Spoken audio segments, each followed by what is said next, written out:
Here's something surprising. The fastest growing household type in America isn't families. It's people over 60 living alone. Some call it lonely. Others call it freedom. But Carl Jung, one of the most influential psychologists of the 20th century, believed it could be the most creative and transformative chapter of your life. If you understand one thing. Today, I'm going to share that one thing, and the practical steps you can take to turn living alone after 60 into a life of independence, peace of mind, and deep personal growth. In this video, we'll look at Jung's revolutionary insights into solitude, why it can be a hidden gift, and exactly how to thrive in it. You'll discover the psychology behind why some flourish in solitude while others struggle, real-life stories of transformation, and step-by-step practices to make your solo life joyful and fulfilling. Whether you chose this path or life chose it for you, these next few minutes might completely change how you see living alone after 60. The Jung's revolutionary insight about life after 60. Carl Jung observed that most people spend the first half of their lives building an identity, and the second half realizing much of it was an illusion. He called this process individuation, and he believed it happens most powerfully in solitude. In his private journals, Jung wrote, "The privilege of a lifetime is being who you are." But he also warned, you can't discover who you truly are while constantly adapting to others' needs. For decades, you might have been someone's employee, spouse, or parent. Every decision shaped by someone else's priorities. But now, for perhaps the first time since childhood, you can ask, what do I actually want? Jung called this the afternoon of life, and he believed it could hold more joy and meaning than all the achievements of youth combined. Elena, 64, told me after her husband passed away, "I dreaded the silence. But 6 months later, I realized I'd never heard my own thoughts so clearly before. And I liked what I was hearing." That's individuation in action. From loneliness to liberation. Here's something most people don't realize. Loneliness and solitude can happen in the exact same room, but they are completely different experiences. Loneliness is the painful awareness of what's missing. Solitude is the peaceful awareness of what's present. Jung believed transforming loneliness into solitude was one of life's greatest skills, especially after 60. Instead of, "I have no one to talk to," try, "I have permission to listen to my own inner voice." Instead of, "The house feels empty," try, "This space is entirely mine to fill with what brings me joy." David, 67, told me, "I started talking to myself, like my own best friend. And I began hearing answers I'd been ignoring my whole life." And science backs this up. Mindful solitude rewires your brain to be more attuned to your authentic needs.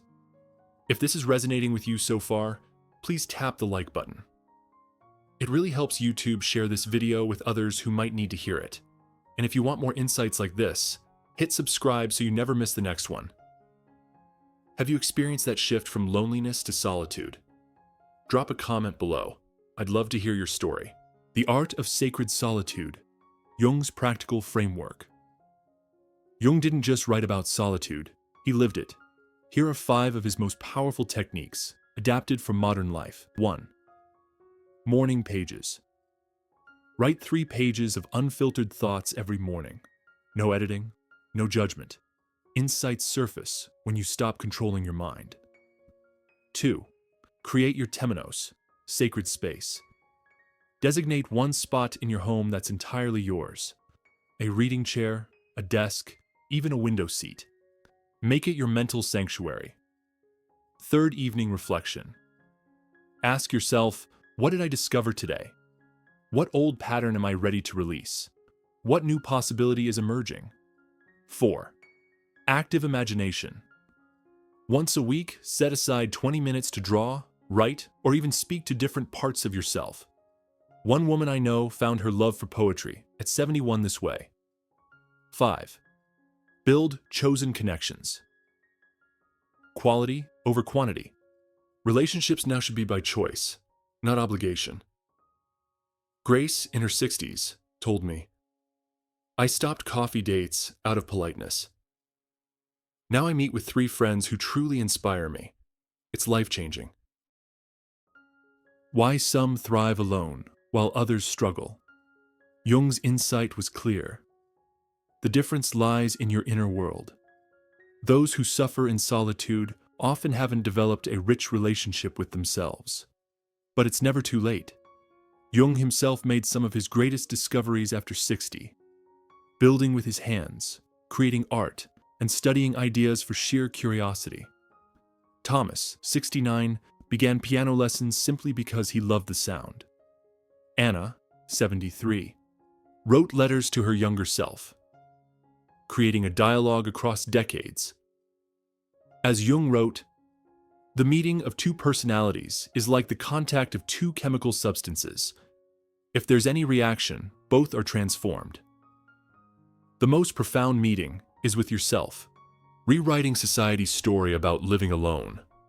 Society often paints solo living after 60 as sad or unnatural. But Jung knew that cultural narratives serve the culture, not always the individual. Some of the most fulfilled, creative people I know live alone, and they see it as a privilege, not a problem. Maya, 68, told me, people used to ask, aren't you lonely? Now they ask, how did you become so interesting? Living alone can be a mark of completion. You've fulfilled your obligations to others, and now you're free to explore your obligations to yourself. Building your circle of authentic connection.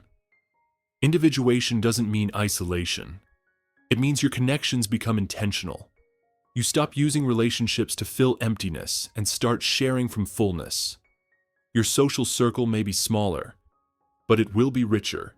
Deep talks over small talk. Quality over quantity. And remember, every connection now is a choice, not a habit. If you're living alone after 60 or considering it, remember this. Jung believed solitude could be the greatest gift of your later life. It's not empty space. It's fertile ground for self-discovery. Now, I'd love to hear from you. What's one thing you've discovered about yourself since living alone? Or, if you haven't yet, what do you hope to discover? Share your thoughts in the comments. I read every one. If this video resonated with you, please give it a thumbs up, subscribe, and watch my related video, Why 70 is the perfect age to start over. You'll find it right here. Thank you for spending this time with me. You're not alone in your solitude. You're in very wise company.